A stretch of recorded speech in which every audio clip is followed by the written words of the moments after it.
आप सभी का स्वागत है हमारे चैनल पे। और आज मॉडर्न हिस्ट्री के अंतर्गत हम लोग होम रूल लीग आंदोलन के बारे में जानेंगे और होम रूल लीग के अंतर्गत कौन कौन से नेता इसमें कार्य कर रहे थे, क्या घटनाक्रम रहा, क्या आंदोलन का कारण रहा, इन सभी के बारे में आज इस वीडियो के अंतर्गत हम जानेंगे और समझने का प्रयास करेंगे। और इस होम रूल लीग आंदोलन से हर साल क्वेश्चन बराबर पूछे जाते हैं, तो इसलिए हर एक स्टूडेंट को ये बहुत ही इम्पॉर्टेंट हो जाता है कॉन्सेप्ट को समझना, क्योंकि अगर आप कॉन्सेप्ट को समझ लेते हैं तो जितनी भी तथ्यात्मक चीज़ें हैं उनको याद करना बहुत ही आसानी हो जाता है। तो इसलिए सबसे पहले आपको ज़रूरी है कॉन्सेप्ट को समझना। किसी भी आप पढ़ रहे हैं बंगाल विभाजन, आप कोई भी स्वशासन के बारे में पढ़ रहे हैं, कोई भी आंदोलन के बारे में पढ़ रहे हैं, तो उसका शुरुआत से आप कॉन्सेप्ट बनाएं। क्या कारण रहा, क्या घटनाक्रम रहा, इन सभी के बारे में आप जानेंगे, तभी आप तथ्यात्मक चीज़ों को याद रख सकेंगे। तो इसलिए आपको अगर याद रखना है तो कॉन्सेप्ट को समझना पड़ेगा। तो आप इस वीडियो के अंत तक बने रहें और समझने का प्रयास करें। तो चलिए जानते हैं होम रूल लीग आंदोलन के बारे में क्या है और क्या इसका अर्थ है। सबसे पहले तो समझेंगे होम रूल। होम का मतलब गृह होता है और एक इसका और मतलब होगा अपना। रूल शासन, तो अपना शासन क्या है? अपना शासन, स्वशासन या स्वराज। ठीक है, इसी से मिलकर के बना home rule league. Home rule league आंदोलन जिसकी शुरुआत 1916 में होती है। कब होती है? 1916 में। और इसके अंतर्गत दो नेता जो प्रमुख योगदान उनका रहता है, जो नेतृत्व करता है, वो कौन कौन से हैं? बाल गंगाधर तिलक, बाल गंगाधर तिलक एवं plus Annie Besant. Annie Besant, ठीक है। तो इस प्रकार दो नेता जो बहुत ही ज़्यादा इसमें योगदान करते हैं, नेतृत्वकर्ता होते हैं।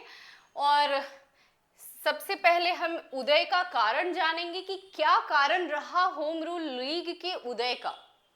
सबसे पहले हम ये देखते हैं कि किसी भी देश में कोई घटना होती है या कोई भी आंदोलन की शुरुआत होती है तो आपके किसी भी दूसरे कंट्री में उसका प्रभाव जरूर पड़ता है। जैसे अगर रसिया में कोई घटना हो रही है, यूक्रेन में घटना हो रही है, उसका प्रभाव हमारे इंडिया में भी जरूर पड़ेगा, किसी अन्य कंट्री में उसका प्रभाव जरूर पड़ेगा, चाहे वो बड़े स्तर पे हो या छोटे स्तर पे, प्रभाव तो पड़ता ही है। उसी प्रकार आयरलैंड में एक आंदोलन चल रहा होता है इसी प्रकार का, और उसी से प्रभावित होकर यह आंदोलन भारत में भी शुरुआत हो जाती है। ठीक है, तो आयरलैंड से प्रभावित होकर यह आंदोलन भारत में शुरुआत हुई। ये भी क्वेश्चन बनता है, कहाँ से प्रभावित था ये होम रूल लीग आंदोलन? कहाँ से? तो आयरलैंड से। आयरलैंड से प्रभावित होकर यह आंदोलन भारत में शुरू होता है और इसमें परिस्थितियां बनती हैं किसका? प्रथम विश्व युद्ध के कारण। प्रथम विश्व युद्ध से उत्पन्न परिस्थितियां थी क्या? युद्ध जनित महंगाई, जिससे जनता परेशान थी, महंगाई बहुत बढ़ चुकी थी। युद्ध के समय अंग्रेजों को भारत में संवैधानिक सुधार के लिए तैयार करना अपेक्षाकृत आसान हो रहा था। ठीक है, तो ये परिस्थितियां थी। और दूसरा ये था कि तिलक एवं एनी बेसेंट, राजनीति में इनकी वापसी होती है। तिलक एवं एनी बेसेंट की राजनीति में वापसी होती है, अतः ये भी एक जन आंदोलन की तलाश में थे। तिलक उस समय 1908 में उनको जेल भेज दिया जाता है क्रांतिकारी घटनाक्रम के दौरान, और उन्हें जेल भेज दिया जाता है कहाँ? बर्मा के मांडले में। और वहाँ पे वो काफ़ी लंबे समय तक रहने के बाद 1914 में वो छूट के आते हैं, और वो भी एक जन आंदोलन की तलाश में रहते हैं ताकि वो जनता के बीच अपना प्रभाव बना करके रख सके, अपने उद्देश्य की पूर्ति कर सके। तो इस प्रकार उनकी भी राजनीति में वापसी होती है, तिलक की भी वापसी होती है। एनी बेसेंट भी जो थी वो थियोसॉफिकल सोसाइटी को छोड़ करके वो मुक्त हुई थी, थियोसॉफिकल से मुक्त हुई थी। थियोसॉफिकल सोसाइटी से मुक्त होने के बाद उनकी वापसी राजनीति में होती है। ठीक है, तो इस प्रकार दो नेता राजनीति में वापसी करने के बाद एक जन आंदोलन की तलाश में रहते हैं, और स्वदेशी आंदोलन के बाद स्वाभाविक रूप से भारतीय जनता स्वशासन के प्रति उत्सुक हो रही थी। भारतीय जनता भी उस समय स्वशासन के प्रति उत्सुक हो रही थी, क्योंकि स्वशासन के लिए जो आंदोलन शुरुआत हुई थी, स्वदेशी आंदोलन जो उस समय चल रहा होता है, तो उससे भारतीय जनता भी काफी उत्सुक थी। तो इस जन आंदोलन में सभी की भागीदारी होती है, और इस प्रकार होम रूल लीग की शुरुआत होती है दो नेताओं के माध्यम से, बाल गंगाधर तिलक और एनी बेसेंट। और दोनों ने अपना अलग अलग नेतृत्व करते हैं अलग अलग शहरों में। उसका क्या कारण है, क्यों उन्होंने अपने अलग होम रूल लीग बनाए, इसके बारे में जानते हैं। होम रूल लीग का विकास होता है बाल गंगाधर तिलक और एनी बेसेंट के द्वारा। ठीक है, बाल गंगाधर तिलक 1916 में शुरुआत करते हैं बेलगांव में। अप्रैल के 1916 में बेलगांव में शुरुआत करते हैं बाल गंगाधर तिलक, और ये कहाँ कहाँ होता है, कर्नाटक, मध्य प्रांत, बरार तथा बंबई को छोड़कर, बंबई में इनका नेतृत्व नहीं होता है। बंबई में होम रूल लीग ये नहीं चलाते हैं। बंबई में कौन चलाती हैं, एनी बेसेंट। तो बंबई को छोड़कर ये पूरे महाराष्ट्र में बाल Gangadhar Tilak home rule league को चलाते हैं। कहाँ कहाँ, कर्नाटक, मध्य प्रांत, बरार तथा बंबई को छोड़कर महाराष्ट्र में। और एनी बेसेंट सितंबर के महीने में 1916 में मद्रास में शुरुआत करती हैं होम रूल लीग का। कहाँ पे, मद्रास में शुरुआत होती है सितंबर के महीने में 1916 में। और ये बंबई समेत शेष भारत में Annie Besant home rule league आंदोलन की शुरुआत करती हैं और नेतृत्व करती हैं। और ये दोनों अलग अलग क्यों करते हैं, क्योंकि विवाद से बचने के लिए। ठीक है, विवाद से, जो राजनीतिक विवाद उस समय बहुत घटित हो रहा था, उन सभी से बचने के लिए बाल गंगाधर तिलक एवं एनी बेसेंट दोनों अलग अलग रूप में होम रूल लीग की शुरुआत करते हैं। और इस प्रकार 1916 में शुरुआत होती है होम रूल लीग का। और इसमें बाल गंगाधर तिलक का क्या क्रियाविधि रहता है, क्या करते हैं वो इस के अंतर्गत, तो बाल गंगाधर तिलक स्वशासन के विचार को भाषा के साथ जोड़ा। ठीक है, इन्होंने स्वशासन के विचार को किसके साथ जोड़ा, भाषा के साथ। देशी भाषा में शिक्षा तथा भाषाई आधार पर राज्यों का निर्माण करना इनका उद्देश्य था। इनका कहना था कि भाषाई आधार पे अगर हम राज्यों का निर्माण करते हैं तो हम ज्यादा से ज्यादा स्वशासन के अंतर्गत उन लोगों को जोड़ सकते हैं। तो देशी भाषा में शिक्षा देना, उनका कहना था कि देशी भाषा में हम शिक्षा दें। अंग्रेजी भाषा में शिक्षा शुरू हुई थी जिससे भारतीय जनता परेशान थी। तो इसलिए उनका कहना था कि जिस भी क्षेत्र में जो भाषा चल रही है उसी भाषा में शिक्षा भी दी जाए ताकि ज्यादा से ज्यादा लोग पढ़ सके। तो इसलिए देशी भाषा में वो शिक्षा देने के लिए भी वो उनका उद्देश्य था। स्वशासन के विचार को भाषा के साथ जोड़ा वो, और स्वशासन के विचार को सामाजिक संत के साथ भी उन्होंने जोड़ा और छुआछूत के विरोध किया, और साथ ही धर्मनिरपेक्ष राजनीति को अपनाया।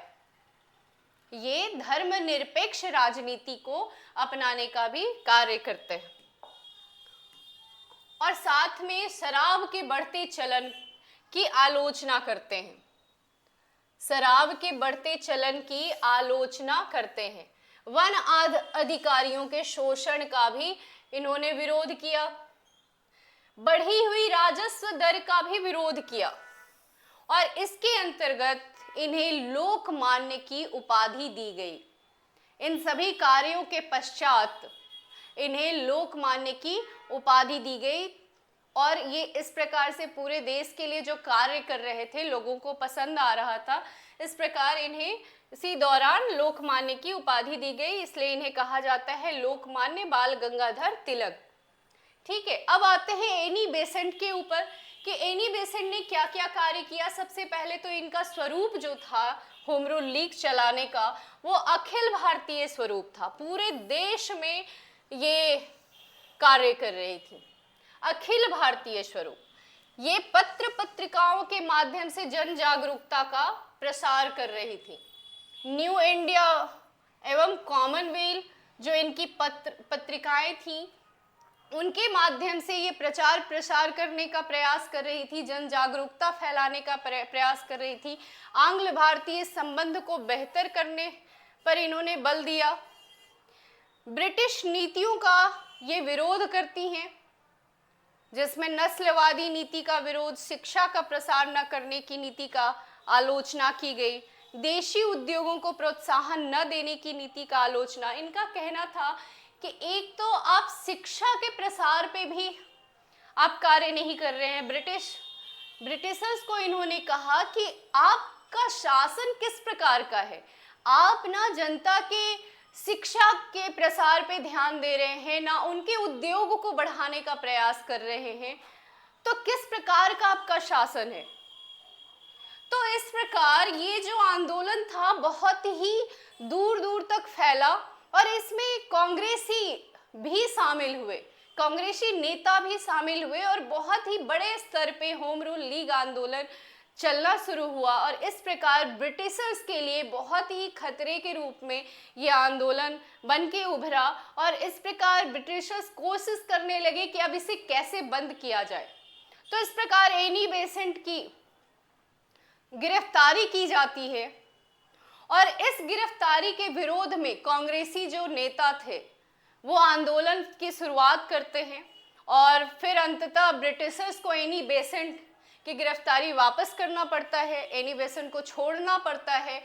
और इस प्रकार जो उस समय जो भारतीय सचिव थे मॉन्टेग्यू, वो 1917 में मॉन्टेग्यू ने 1917 में बोला कि हम संवैधानिक विकास करेंगे, संवैधानिक विकास पे ध्यान देंगे और उन्होंने सांत्वना दी, संवैधानिक विकास की चर्चा करी मॉन्टेग्यू ने और इस प्रकार एनी बेसेंट संतुष्ट हो जाती हैं और आंदोलन को भंग करती हैं, आंदोलन को छोड़ने का काम करती हैं। तो 1917 में अंततः home rule league Annie Besant के द्वारा बंद कर दिया जाता है और दूसरा बाल गंगाधर तिलक का आंदोलन चल ही रहा होता है। तो बाल गंगाधर तिलक को कैसे रोका जाए, वो भी बहुत ही बड़ा प्रॉब्लम था ब्रिटिशर्स के लिए। तो प्रॉब्लम ये होता है कि उस समय जो एक वैलेंटाइन सिरोल थे, उन्होंने बाल गंगाधर तिलक को अशांति का जनक बोल देते हैं, भारतीय अशांति का जनक किसे बोला जाता है?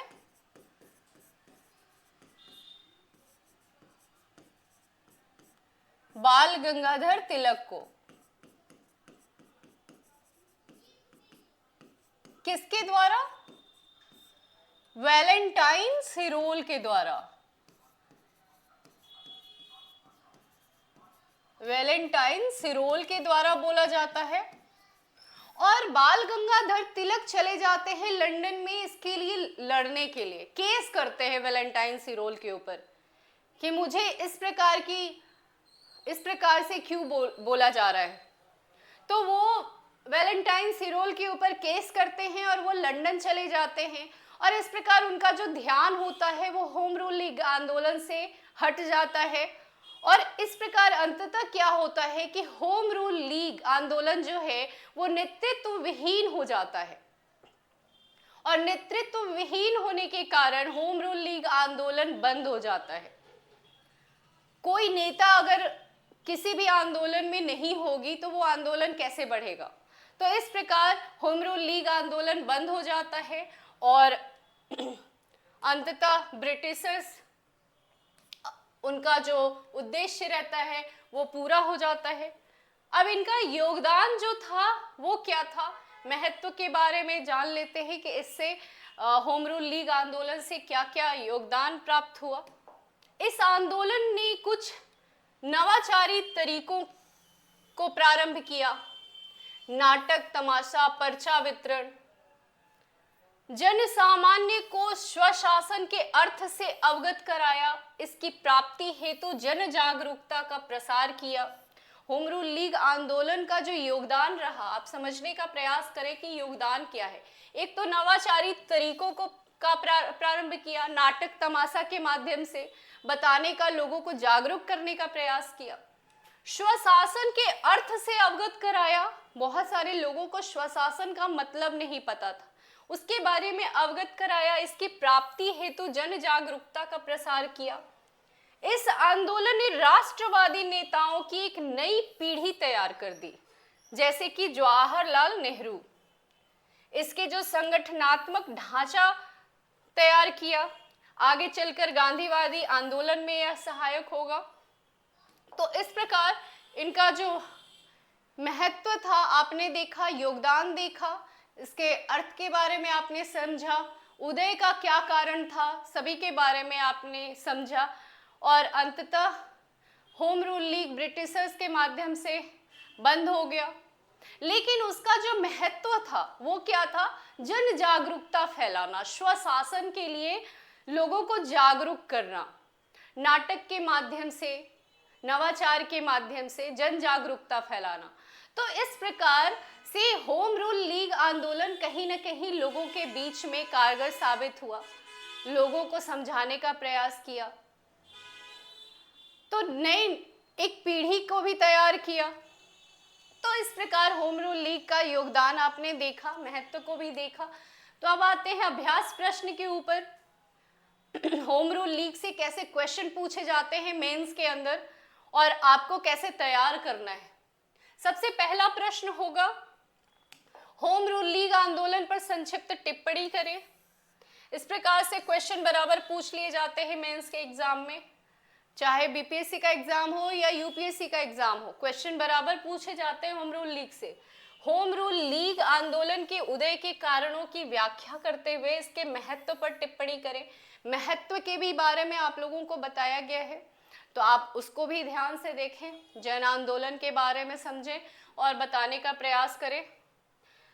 प्रश्न संख्या 3 जो है, होम रूल लीग आंदोलन का अर्थ स्पष्ट करते हुए इसमें तिलक एवं बेसेंट की भूमिका का विवेचना करें। दोनों का अलग अलग क्रियाविधि भी बताया गया है इस वीडियो के अंतर्गत, तो आप दोनों को अलग अलग रूप से इसकी भूमिका का विवेचना भी कर सकते हैं। तो हमने की पॉइंट के माध्यम से आपको समझाने का प्रयास किया कि किस प्रकार से होम रूल लीग की शुरुआत हुई, उदय होता है, क्या घटनाक्रम होता है, कैसे एनी बेसेंट और बाल गंगाधर तिलक कार्य करते हैं, और फिर महत्व को भी हमने समझा।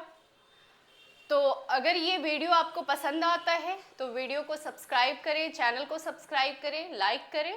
धन्यवाद।